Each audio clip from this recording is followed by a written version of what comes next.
Jonah, I still am very excited to have you on the show today. But I think before we begin, something was brought to my attention.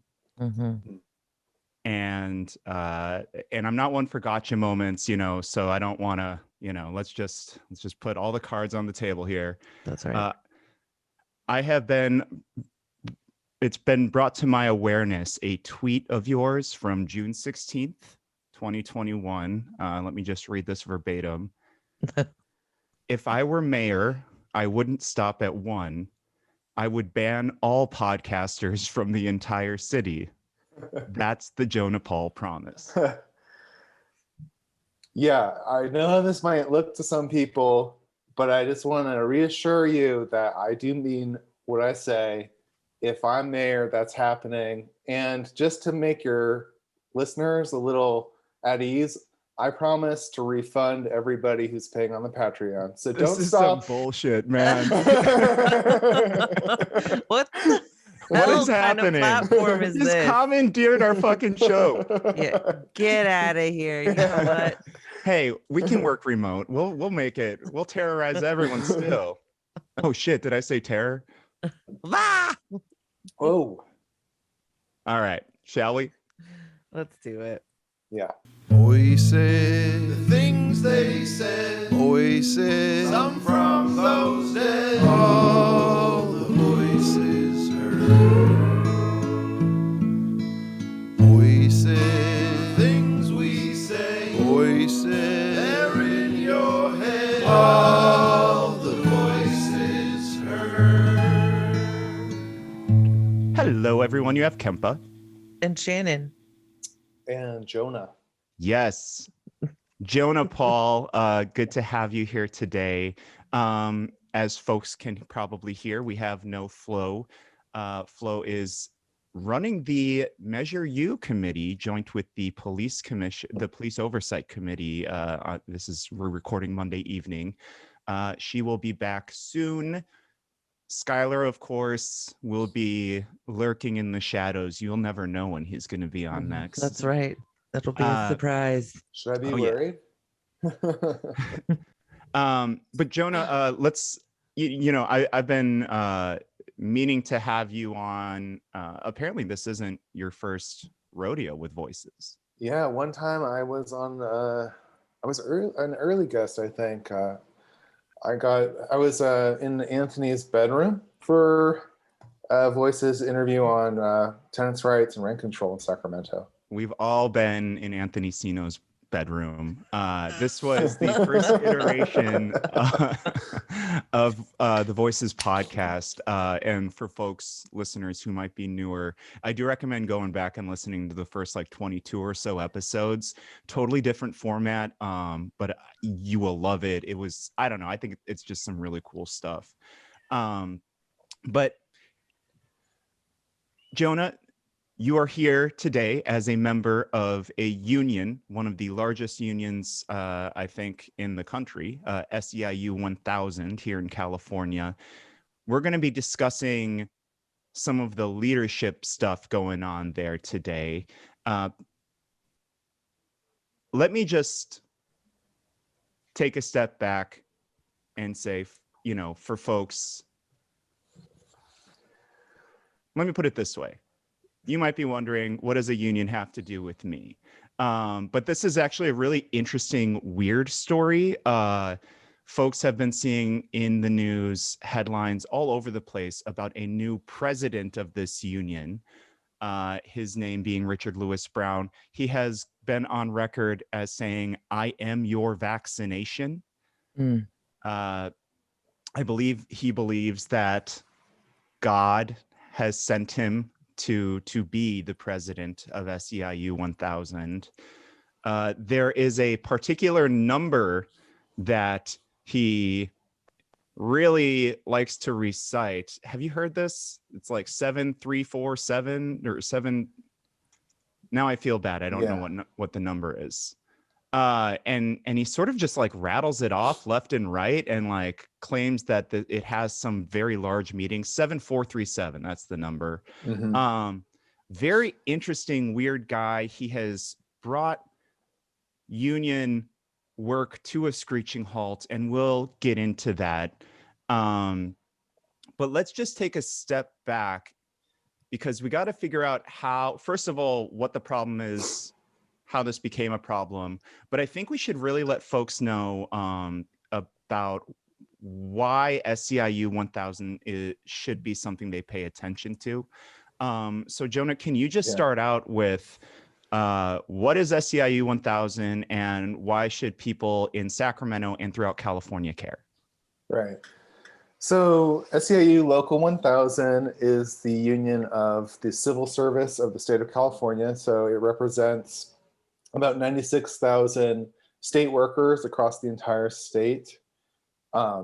They bargain for their wages, their worksite safety, resolving disputes between grievances between the employees and the managers of the state. Believe me, that is a tremendous amount of work in itself. But on top of that, SEIU 1000 has also been a force for change in the state for decades, contributing lots of money to political campaigns, both issue campaigns and electing candidates that have changed helped to change kind of the face of California. California, for those who maybe don't remember, it was a kind of a red state. We were the the state that gave America Nixon, that gave us Reagan. And so even in the 90s, California had, even in the 2000s, California had a Republican governor, but in the 2000s, we had a particularly hateful one named Pete Wilson. And Local 1000 was a big opponent of this governor and kind of solidified themselves as sort of like this big political player in kind of challenging anti-worker politicians. So even SEIU, basically what you're saying is SEIU has been in some ways instrumental, or at the very least a large player in vanquishing California's far-right Republican Party. Yeah, it has played a large role, and they hate him. Yeah. So that's, you're saying here basically it's a bunch of workers, almost 100,000, who have helped make California landscape kind of what it is politically. There are many Democrats I'm not a fan of, but I'd rather fight a Democrat than a Republican often. So that's really important.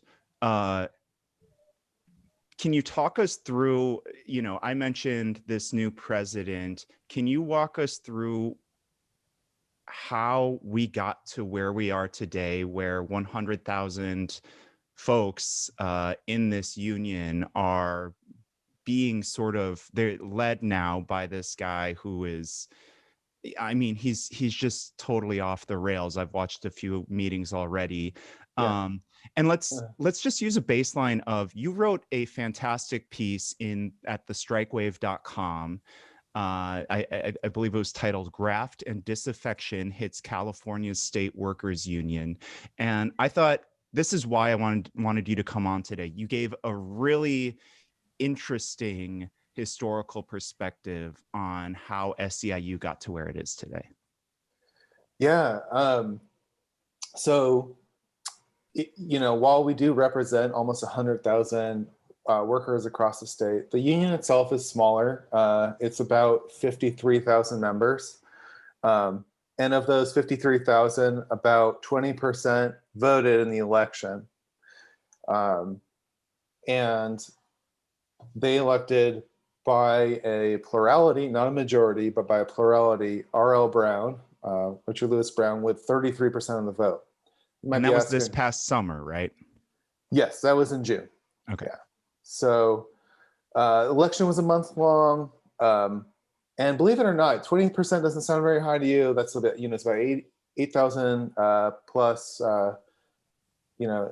workers who voted in it. That might not sound like a lot, but in our election, it kind of was. It was actually one of the largest elections that we've had.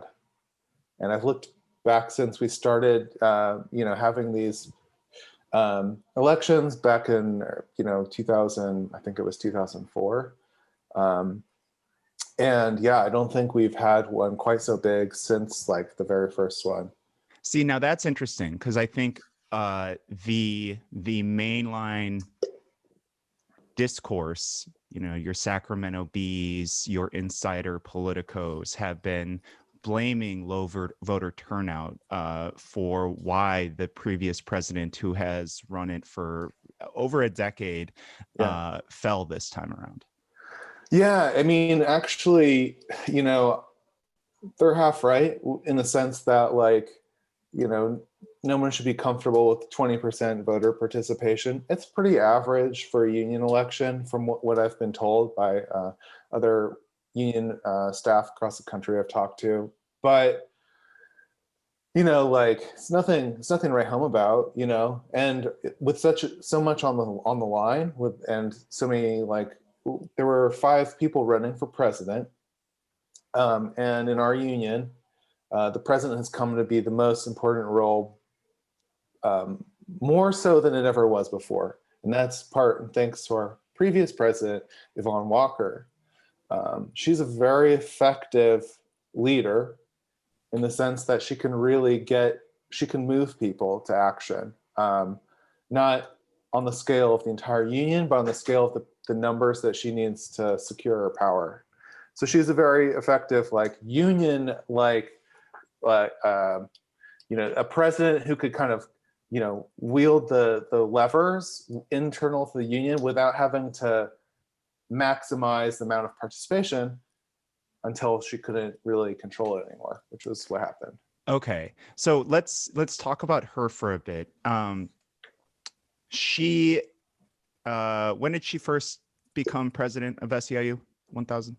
Her first term was, I believe, 2008. Okay. She's the first African-American president, African-American woman, and African-American president of that Local 1000. And she is a former Marine, very interesting character, right? Who has been a very much a large presence in Sacramento politics the last 12 years. Yeah. The way you sort of describe her in this piece is as somebody who, I mean, you don't pull punches in it. You paint a picture where if there is any dissent, she acts swiftly against it. She rewards sort of folks who will agree with anything she says, and knocks down folks who dissent. And then you sort of describe this scenario where, as dissent does sort of rise, she kind of starts consolidating power to a point where this last year, everything sort of fell apart. So can you talk us through, just maybe 5-6 minutes, this history? Sure. It's actually, oh God, I could go for so long, but let's do 10-11 minutes then. Well, so Yvonne Walker didn't inherit a happy union, united. What she inherited when she became president, and I might have gotten the term wrong. It might have been 2012. Might have been. Okay. Can I count? I don't know. But just 4 terms. Her, or maybe this is 12 years. So yeah, 4 terms. Yeah. So they're 3-year terms. So she's basically she inherited a kind of a fractious union that had gone through an enormous transformation, because SEIU Local 1000 used to be a part of a larger professional association, still technically is, called CSEA, or California State Employees Association. So that's the grandfather that's sort of their, part of. CSEA was started in the 1930s to create CalPERS, the public employee pension for the state of California. They also created, I think, Golden One. But CSEA had its problems, and that started to show when the nature of state work shifted in the 70s, I think. It got a lot more working class, where before it kind of seen itself as more professional. But it started to get this more hybrid, kind of a lot of like people felt more like proletariat than they did like people who'd gone through grad school or something like Right. that.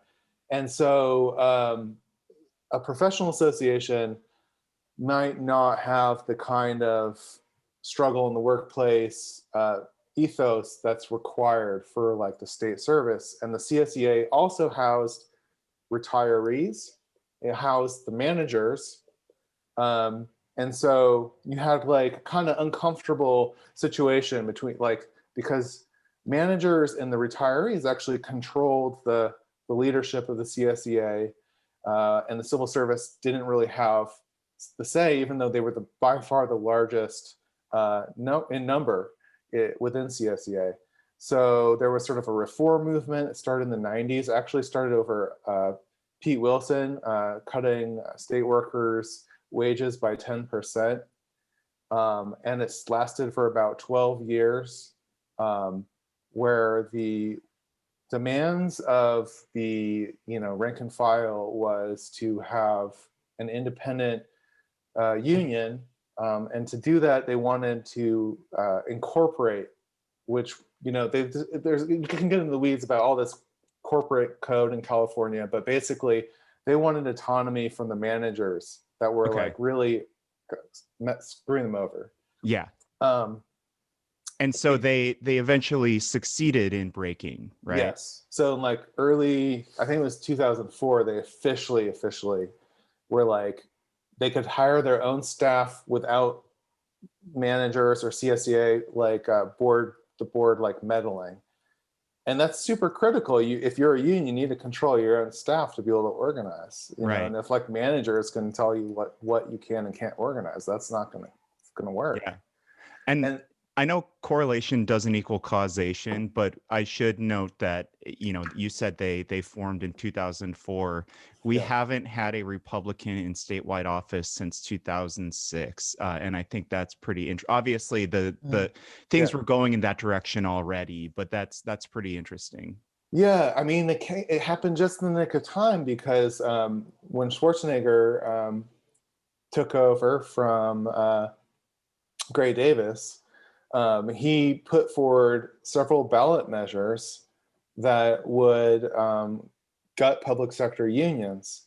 And so they got to work right away with other public sector unions in the state to combat them, and were able to defeat them. So we could have gone the way of Wisconsin, like in the early 2000s. We were kind of like, maybe even testing grounds for some of what happened later in the country. And that's my home state that Governor Walker just obliterated organized labor out there. Yeah.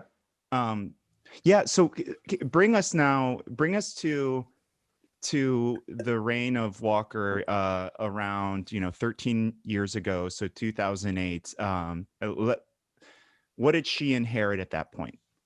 Yeah, so at that point, there was already, there was a large group of people who were really unhappy with SEIU, because they kind of felt like CSEA was worth saving.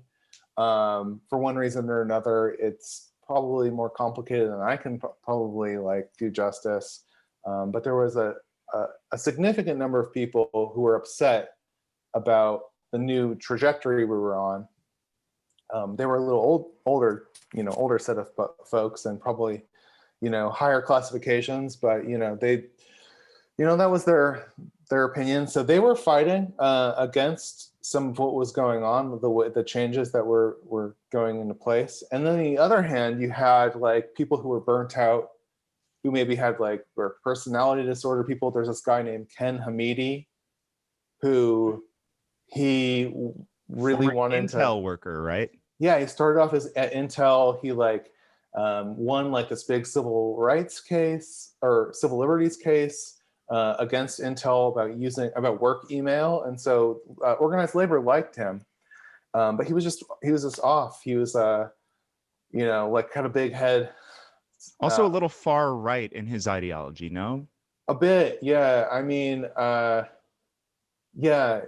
In some ways, you can hear the echoes of RL today in his kind of rhetoric. Yeah. And he spent a long time like first like organizing like kind of with the like pro CSEA people, but then kind of even like went further right than them and started working with Freedom Foundation and trying to decertify the union entirely and impose and create a new professional association.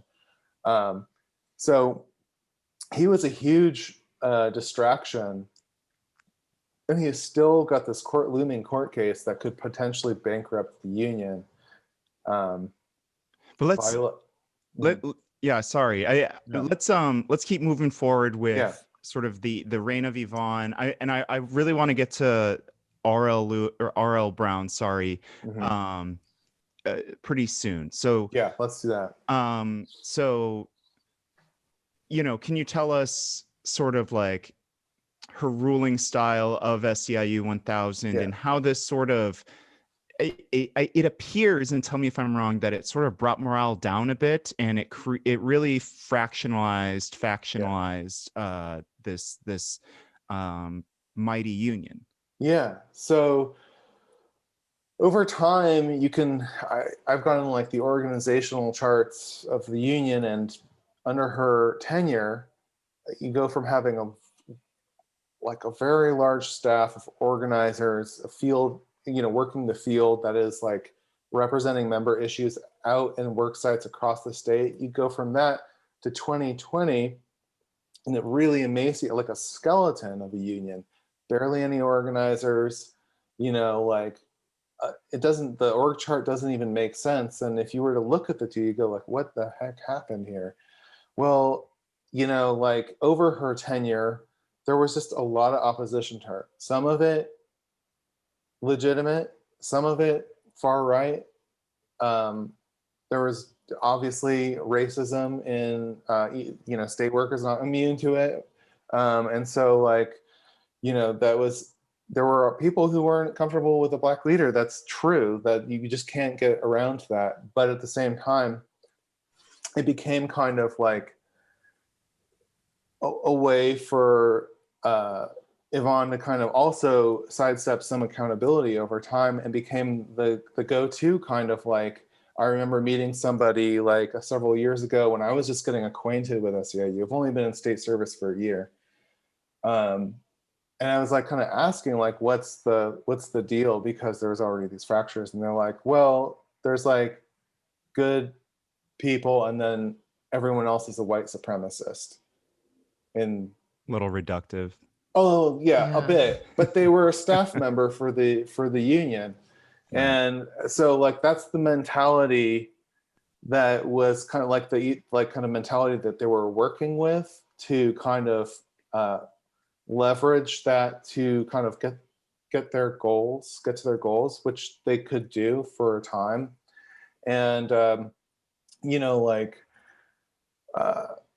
it had a lasting impact, because there were a lot of good people who wanted to get involved in the union, or who were involved, and who got kind of like caught on the wrong side of something that they weren't even aware of, got kind of cut out.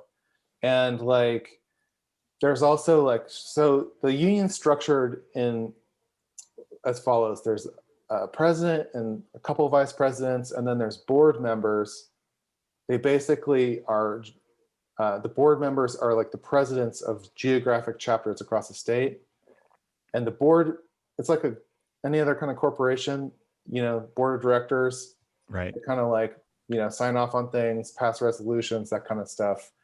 And so having their loyalty is key to being like, to ruling, if you want to rule the union. And so that is, they're kind of technically your boss, no? What do you mean? Well, like a board at a corporation, isn't that the boss of the CEO? Yeah, I guess you could, except it's an elected position, so they're not exactly the boss, but like they can override the president. Okay. Let's say that's the case. And so what was the board, with a majority of board members loyal to Yvonne, she could get a lot done. In terms of, let's say, politicking and stuff like that, maybe lobbying. I'm not, like, I haven't been around long enough to even know all of the things that she was trying to do. And I can only speak from my perspective. Like none of this stuff is written down. Like I haven't gotten a chance to like dissect all the newsletters, but going back to like 2008, but suffice to say, like she was very capable of like, really capturing those votes on that board of directors and wielding them. She was pretty paranoid of a dissent, of people who disagreed or who could turn on her, and had kind of this like bunker mentality. Like if you didn't have that loyalty, you were out. Mm-hmm. And it trickles down because your access to the union as a rank and file member is through those presidents, those board of directors, because they represent, you elect them every so often, every 3 years, you elect them. They represent you at the board of directors, depending on where you work in the state. Right. And so if like they have that kind of like bunker mentality too, and they're going to be cutting people out, cutting rank and file people out, or putting on hamster wheels, if they don't like them, or if they feel threatened by like members, if they're showing too much initiative, if they're too independent, it's really easy to just get totally iced out. Right. I mean, immediately that says to me that, when you are trying to quash dissent entirely, right? That's going to result in some morale issues and just a general low standardized trust within your union. Totally. So for union activists or people who wish they could be, morale is really low. And it really, fell further when it was, I think it was 2015, Yvonne Walker introduced salary stipends for the executive, so the vice presidents and the president, that like put their total like compensation at an executive level, kind of like in the six-figure range. Mm-hmm. So that really alienated them from, the rank and file, who now they're like, not only are they kind of like isolated or insulated by, union politics, but they have like this huge salary. There's almost like a new class structure within this union. Right. Yeah, totally. So people like just totally resented them for that, and it created a new impetus to organize, and these reformers came about that started challenging Yvonne. So she did that after the 2015 election, it sounds like. Yeah. And then you said there are elections every 3 years. So in 2018, there was an organized effort to push her out. Yeah. And they succeeded in pushing out her cronies in the VP roles. And like, sorry, folks, if crony is not the right word. I'm an outsider here. But they did not quite succeed in getting Yvonne out of her presidential position. That's correct. Yeah. So they weren't able to oust Yvonne. The interesting thing about that election was that though they came in second place, RL had a very large vote tally at that time too, about 2,300 people. So. And that's interesting once we get to 2021, because that's not too far off what he got this year, right? That's correct. So that's interesting. So this was a time when she still sort of had a unified front on her side that was strong enough to stave off opposition.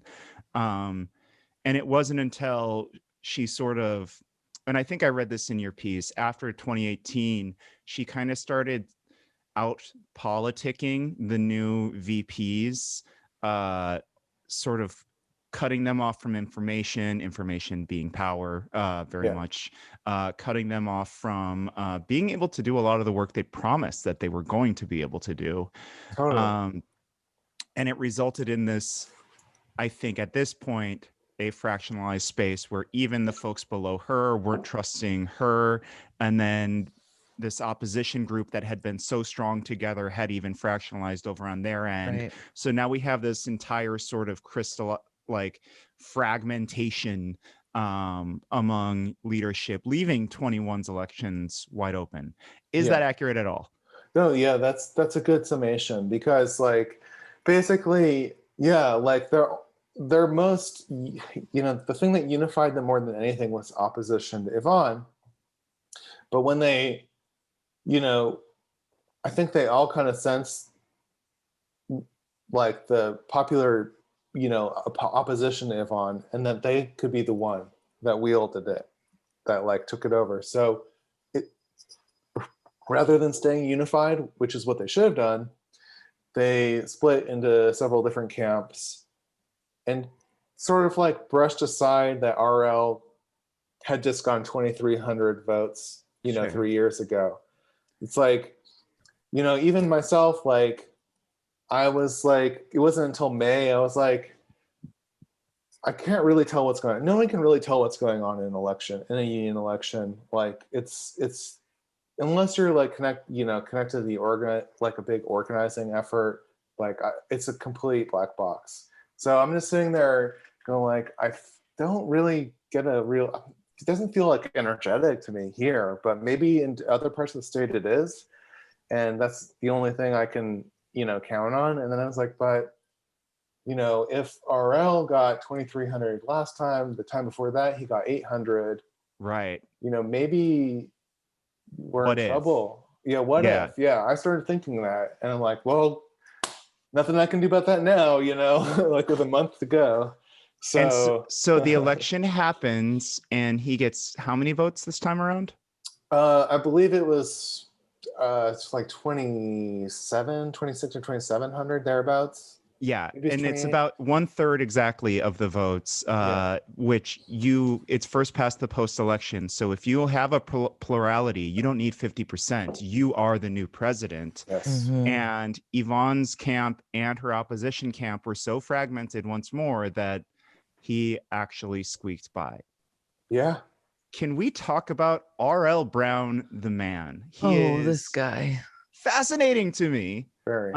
Terrifying, I think, as far as labor in general goes, especially with SEIU 1000 being the powerhouse that it is. But he is a person who has sort of just ran these campaigns these last 3 election cycles on kind of ranting little videos that he just holds up. He's got a little camera in his place, his house that he uses. Yeah. He has a Twitter account that you can go through where he just kind of screams stuff at lots of caps lock. Yeah, a lot of caps lock. He always includes in his tweets the labor reporter for the Bee and Marcos Breton over there. Oh, and right, a he couple does. other people. He does tell me that. When Yvonne was in power, he always included her in his Twitter rants too. He's one of those folks that if you didn't know any better, you wouldn't take seriously. Yeah.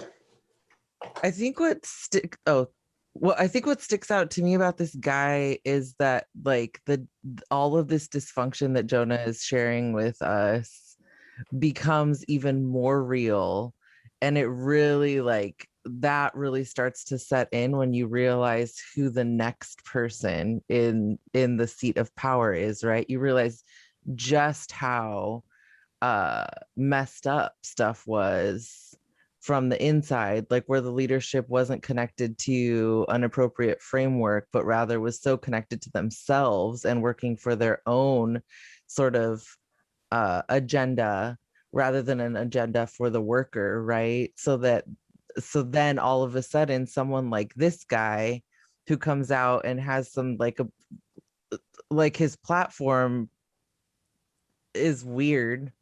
Yeah. Should we discuss that? Yeah. Or finish your thought, Shannon. Sorry. Just that, yeah, this guy who's got this, like, you know, his platform's a little bit is quite bananas. All of a sudden we find him in this position of power over a a union that represents what 100,000 people in the state. Like, this is not a small, you know, this is not like, his position is not one that we can just say, forget this guy, like he's just a weirdo. We have to stop and say, like, how did this happen? and Yeah. and what's next? Like, because you said the term is 3 years. We got 3 years of this guy like broadcasting on his Facebook Live. Like, Yeah. Well, awesome. you know, I think the scenario you just set up, Shannon, I think everyone can relate this directly to something else, right?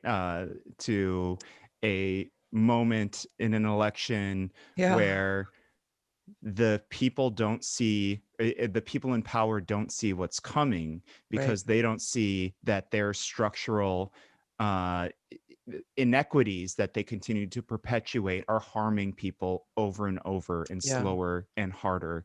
And so then swoops in this sort of populist that can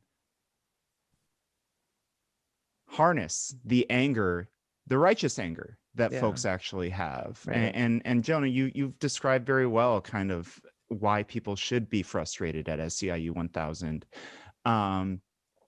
And we all know that so many people vote based off how they feel, not based off of, hey, logically, this will, you know, improve my standing, you know, my material life will be better if I vote for this person. So that to me seems like what happened. I guess, Jonah, is that accurate? Yeah, I mean, like, I feel like, you know, every union has a responsibility to educate its members, and to do so in a way where they can understand how, like, everything they do is like an expression of their interests, collective interests, right? And our union didn't do that. You know, like, from bargaining to political spending and stuff like that, you just don't see like where the we comes in. You know, like, you never feel like a part of it. You feel like a spectator in the Yvonne Walker show. That's like how most people felt. That's why, you know, even her closest, you know, kind of like support understood it was time to go. And there you got these kind of fractures in it. Unfortunately, they couldn't do it in a unified way. So yeah, but like, totally, like, I mean, so, the other thing. What were his platform points? And maybe we don't need to spend too much time on this, but there was some stuff that it's like, what person in this position could possibly deliver some of these things? Right. Well, he has a 10-point platform, right? I have to actually go to the site to remember. Of course, he bullet points it, doesn't number it, but what were we gonna say, Shannon? Well, I think the things that stood out to me were like cutting dues, and creating separation between the union and any sort of political affiliation. Those being the two that were quite, like, in all of the reading that we did leading up to the show, those were the two things that were really, like, you know, driven home. And also, I think those are the two things to me that were like, wait, a union is going to reduce dues by 50%. What's the plan to make sure that they continue to represent the worker when they're cutting their dues?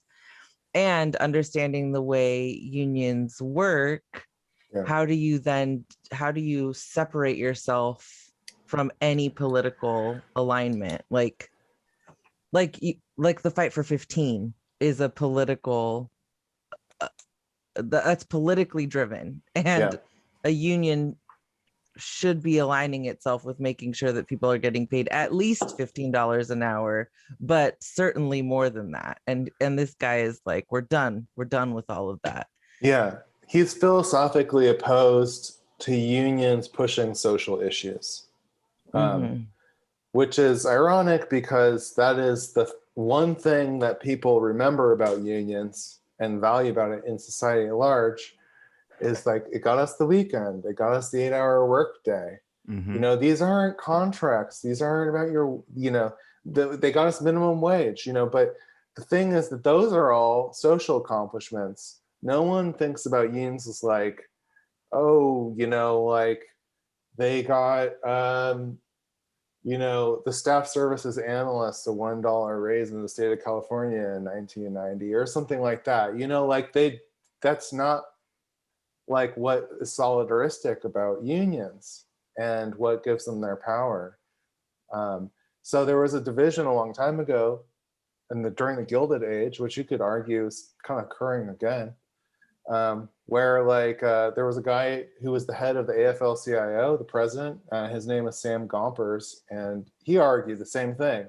The unions should stay out of politics. They should do two things, which is, you know, like negotiate for the bread and butter issues and strike if they need to. And it's kind of like, you know, he's kind of mirroring this kind of same attitude, which is really retrograde. Yeah. And it's, it's interesting, you know, the idea that our one recourse is sort of this hydrogen bomb thing that is a very, it's a difficult to, I assume, pull together an entire strike at a moment's notice. And it's a massive undertaking for a union of, you know, our size to strike. We're spread out across the state. It's not like we all like work in the same factory. Yeah. And so you got to employ a lot of people or have a very strong network of stewards. Those are the people who employ your rank and file employees, like interact with, get their information about the union. And if you don't have neither of those, right? Basically starting from scratch. Yeah. Yeah. I guess one of my questions is this. So you've got this new leadership that comes in, and he's got, you know, this platform that seems real janky. And the whole thing is based on like attaching or he's trying to appeal to the resentful members of the union, right? Yeah. Who will then who obviously gave their vote to him. But what happens what happens with all of the other people? Where do you go from here, right? Like, because this guy isn't, like, you can't organize based on a bunch of resentful people. Like, this is what we show is that he's got 2,000 votes, 2,800, right? 2,700, something like that. 2,700 votes, and he has a framework for leadership that seems to be pretty flawed.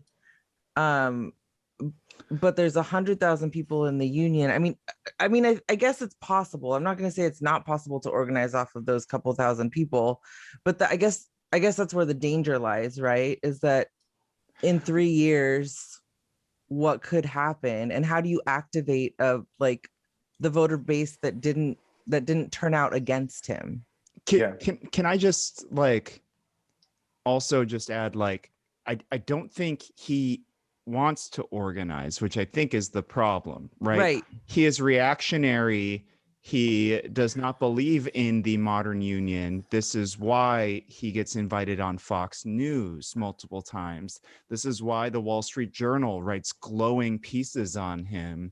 This is a guy who wants to, from within, disintegrate one of the most powerful labor iterations in our state. Yeah, he just seems to me like a meme that is like a mood, and that's it.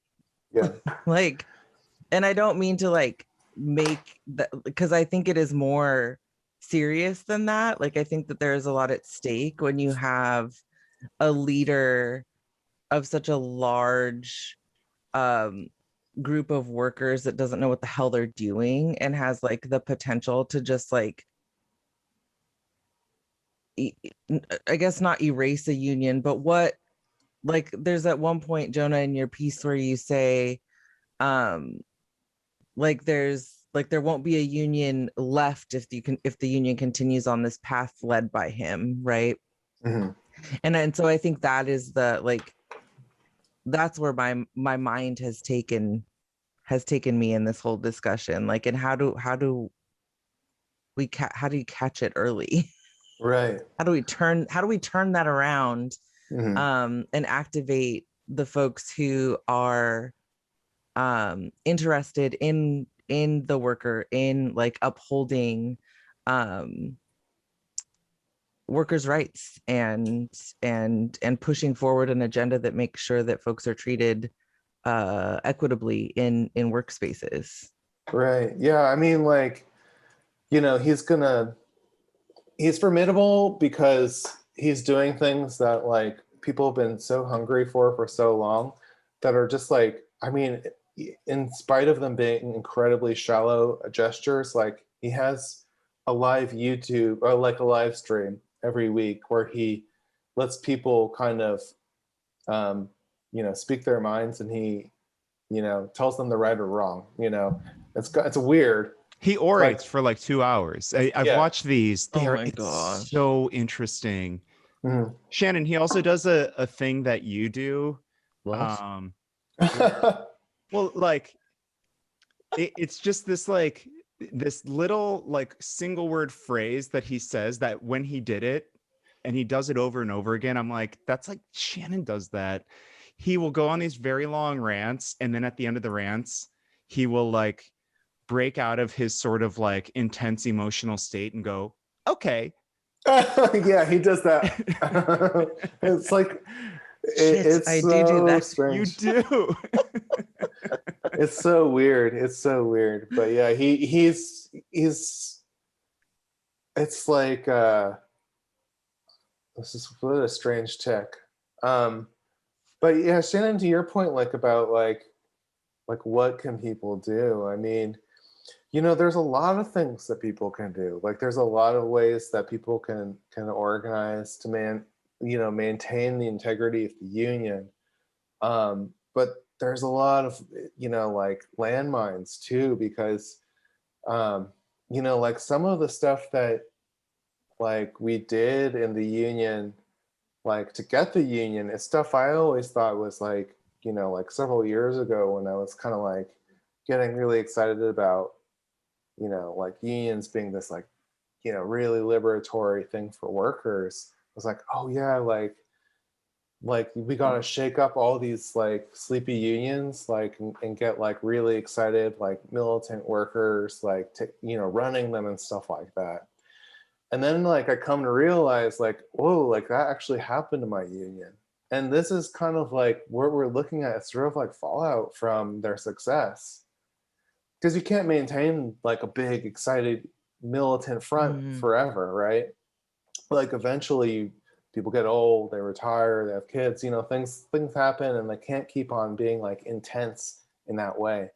And so there's also like a trade-off for being like really oppositional. You know, the more oppositional, the more divided we get. And I think like if like we want to recover something like you know, the power that we had, it can't be the same way. It can't be like you know, the restoration or something like it can't, you know, like Yvonne isn't coming back, and there isn't like we have to like really rethink a lot of our practices, I think, and do it in a way that's like including a lot more members than we did. Because like for a long time we could conveniently brush aside like members who were, you know, not, you know, like interested in politics, or members who were Republicans or independents or Greens or whatever, like who who had like a lot of distaste for the way that the union kind of like consigned their voice to the Democratic Party in a way that was like really uncritical and didn't make sense to them. And so we can't just continue like business Which is as what usual. Yvonne did, right? I mean, for Totally, a yeah. good 12, 13 years. Yeah. She essentially ran 1000 like a nonprofit, where she was the president of the nonprofit. And it, you know, like got her connected. It got her, you know, like I think Capital Weekly or some kind of outfit like that ranked her as like some kind of power player and stuff like that. So, you know, like she was feeling, huh? I'm talking to the publisher over there. Like she was feeling good, you know, like, and her supporters could feel good about her and like not think critically about what was going on. And so like now we have to really like face the facts and stop, you know, pretending like it's just a battle of good and evil. And like actually like put something compelling out there that like more people you don't even agree with could get on board with. Right. Well, that makes perfect sense. That it's sort of, you're also kind of providing us like, it's like you're pointing a flashlight to like, and I think maybe some folks probably within SEIU are still a little freaked out, right? Like, and so, and like, we might not like the answer you have here, but like this is a question that I think a lot of people have is, what is the recourse today? What is the recourse today that a concerned SEIU 1000 member can take, or that a person who is not within that union can take themselves? Yeah, I mean, people who are not in the union, that's a hard question. Because, you know, like union members are right to be very protective of the union and the interference that the public can have within it, because everyone and their mother wants to use the union's largesse to fund their projects and make them help them win. And so that is, you know, something that like you have to approach carefully. Union members, on the other hand, like, you know, like one thing they can do is like, you know, get off Facebook. There's a lot of members who spend a long time on Facebook arguing with one another about who did what. It's time to get kind of like get over like the old beefs and feuds you had, and actually meet in person and hash stuff out in a way that makes sense. Like, you're never going to find accord on Facebook. I'm sorry to say. All the Facebook groups, all the Reddits, it's all a waste of your time. You know, it feels good in the moment. It's not going to get us anywhere. So social media isn't the way. That's the way that RL is going to do it. And he's never going to have a united, you know, be as united as you if you can do something in real life. So I think getting involved in your local, it's a DLC, the District Labor Council, which is the chapter of the local in your given area. Like, you need to get involved in that, even if you don't like the people. There's some of them have been captured by Yvonne supporters, and it's not pleasant. That has to, people are going to have to like kind of stomach some of that discomfort if they don't like what's going on with the president. Yeah.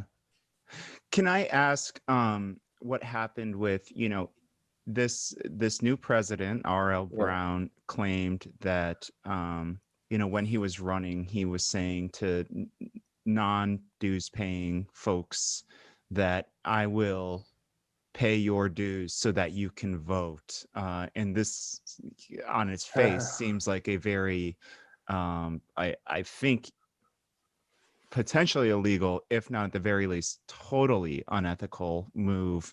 Has anything happened with that?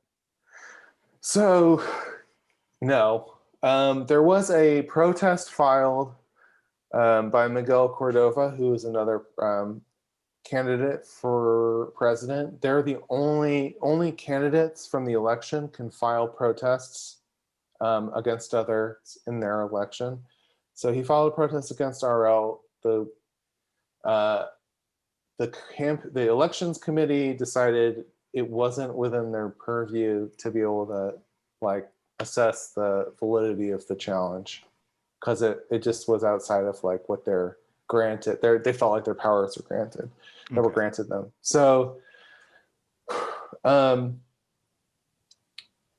International, which is, you know, our parent organization, SEIU, generally, so this is kind of like interesting, but generally, like if like something this bad happened in another union, like another local, like say, you know, widget manufacturers in Mississippi, and their local is acting up, like they can put it in trusteeship, which is where they remove the elected president because they find that they're in gross like disagreement with their affiliation with the International, and then they install somebody for a few years, and then they set up another election again. Right? Yeah.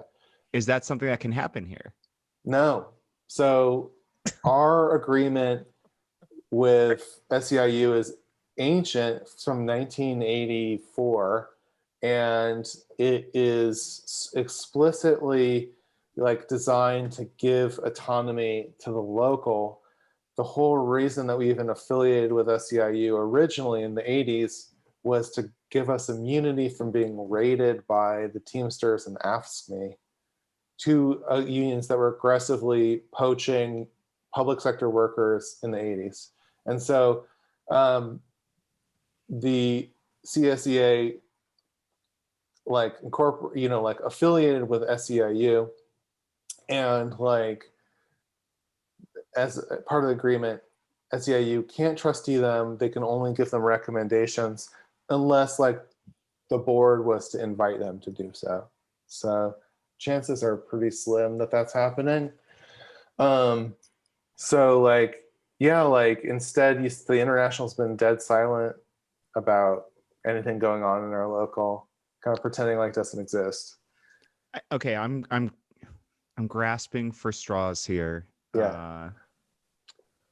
You know, I've seen how this guy runs his meetings. He did a meeting, the most recent chapter meeting. He ranted for an hour, lamented that a prison was getting shut down. Right. And then for an hour, and so by the time he tried to actually start the meeting after that, there were not enough board members on the calls for quorum. So things are at a standstill. Question one, I mean, I guess that's one form of recourse for folks to practice, right? At least that hinders his power to act a little bit. But question two, you know, it's like after Trump got elected in 2016, terrifying. People had to come to terms that there wasn't anything that could be done, even though the Democrats were trying to make shit up that could get him out of office. But what we could do was organize. And I think we've seen organizing happen across this country the last 4 years that we haven't seen in 100 years. Is that a silver lining for SEIU 1000 for the next 3 years? I hope so, man. I mean, it's easier said than done. I mean, I think that I've seen a lot of people out there making efforts to organize in ways that like aren't just about their work site, but are about kind of trying to shift the conversation in the union. So there's more of that happening, and more of that should continue to happen.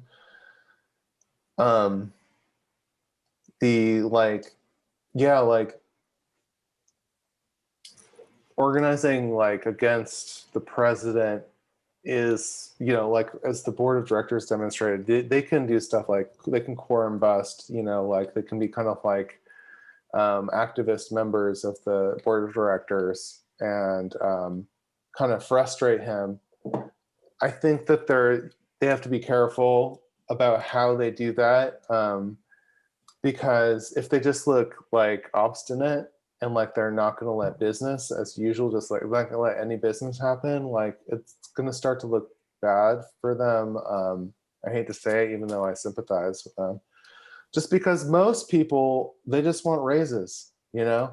Right. Most people just want to make sure you get a good contract, and RL doesn't know how to bargain, but you know, it gives him more credibility when nothing else is happening. And Well, he so, raises people's ire, and like Yeah. he points to things for them to be angry at. And I'm gonna he says he's gonna give them 21% a raise. That's completely pulled out of thin air. How? You know, like, That's bananas. And this is a guy who will have to, you know, sit down at tables with the governor, who is saying that, you know, I actively don't want the governor to win his recall. Right. And yeah, so it does seem like folks are a little bit in trouble. I guess I like to end the show on like a hopeful note, but like we can make it helpful. Okay. We can turn it around, because you know, like for all the info, I mean, it is pretty sad, you know, but like the vast majority of like members are not participating in the union because like it's been like impossible for them to do so, or it's been so incredibly like divisive and weird personalities. And like I think that like this is gonna, you know, for better or worse, these kind of populist appeals, they always shake things up. You know, your Brexits, your Trumps and stuff like that. I'm not saying that's good and we need them, but like when that opportunity is there, like you pointed out earlier, you can do kinds of organizing you didn't know was possible anymore. So like there is a ton of, you know, like there's going to be all kinds of contradictions, you know, like because RL is not going to be able to like carry us across the finish line and get us 21%. That's for damn sure.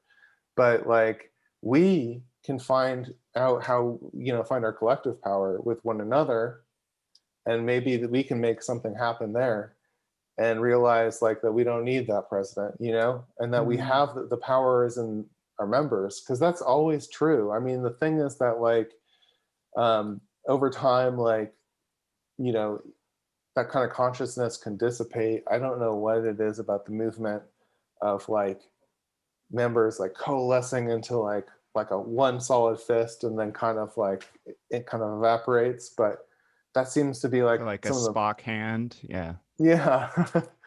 But that can happen again. And like, you know, people are pissed off. They're not happy with the working conditions.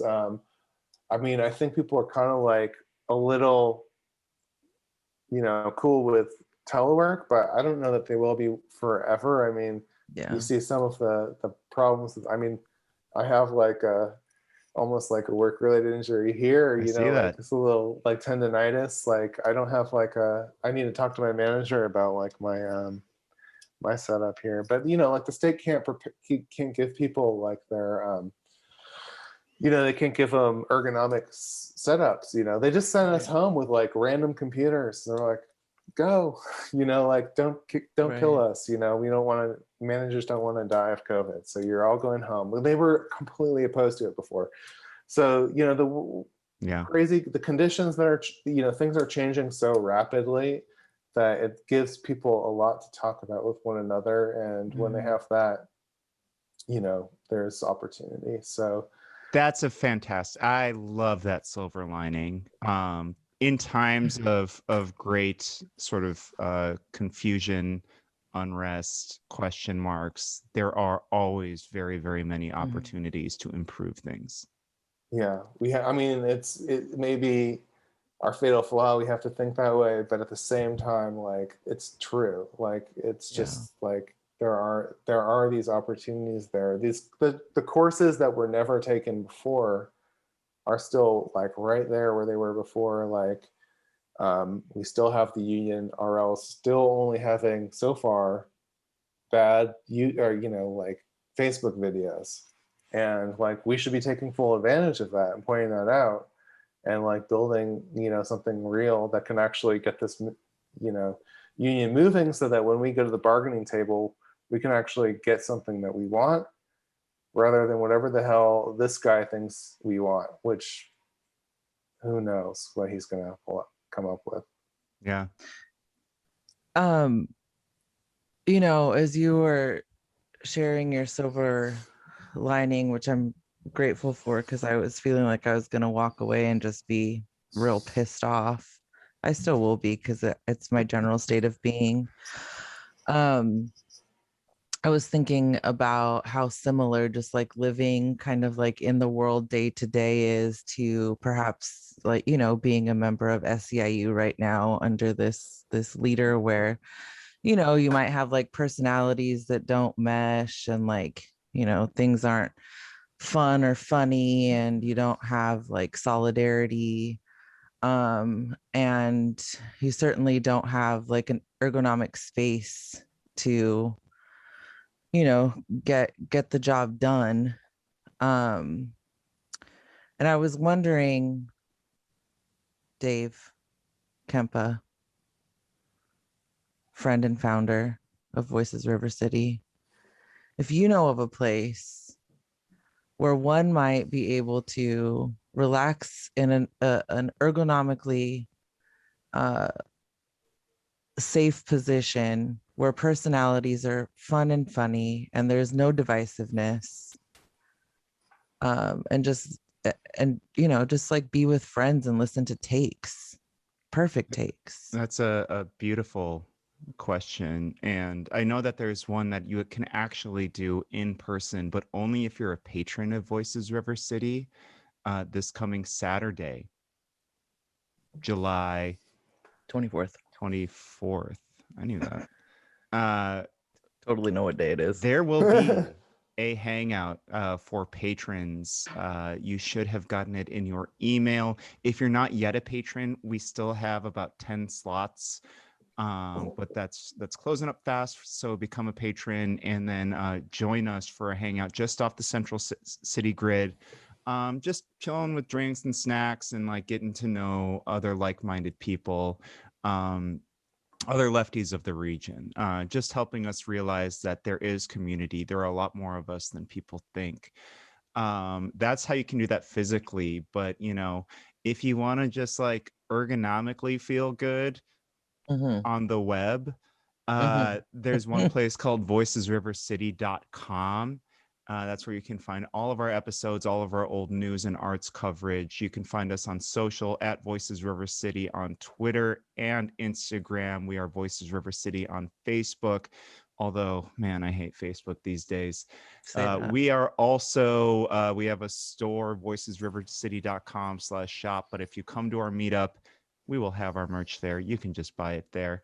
I mean, those are most of the things. I am Kempa on Twitter at YUKNOWKEMPA. I am Shan N.D. Stevens. And Jonah, how can we find you on the internet if you want to be found? Oh gosh, do I really want to be found? It's okay to say no. You can definitely say no. It's my first and last name with an underscore. Jonah Paul _ He's very funny, even when he's trying to remove me from city limits. It will be done. I don't doubt it, actually. I don't know. Maybe airspace. I don't know if we can technically have jurisdiction over that. So that might be. But Jonah, it was such a joy having you on again. Yeah. I love that this is your second time on. You are a wealth of information. You've been, I think, in my journey to really thinking deeply about being a leftist, you and your partner have been like very instrumental people. So I like appreciate you a lot. It means a lot to me. Thank you. Yeah. And once more, thanks for coming on. Thanks for sort of laying out for us what's going on. I think with members like you and so many others at SEIU 1000, yes, it is sort of a scary time, but also I think there's plenty of reason for folks to feel some hope, and to see that there are some options moving forward, and it just, even if it's a little nebulous right now, I think folks can make it work. So thank you for coming. Oh, thanks for having me. Ditto. Thank you. Okay. That's the show. Oh, okay. That's the show. Oh, but like, stay safe. Stay sane. Stay healthy. And stand by us if you actually come to this event on Saturday. But you have to be vaccinated. Please be vaccinated. You must be vaccinated and bring a mask, or else you don't get to use the bathroom. Yes, and maskinated. You should be maskinated. Mm-hmm. Okay. Okay, that's the show. All right. Bye, everyone.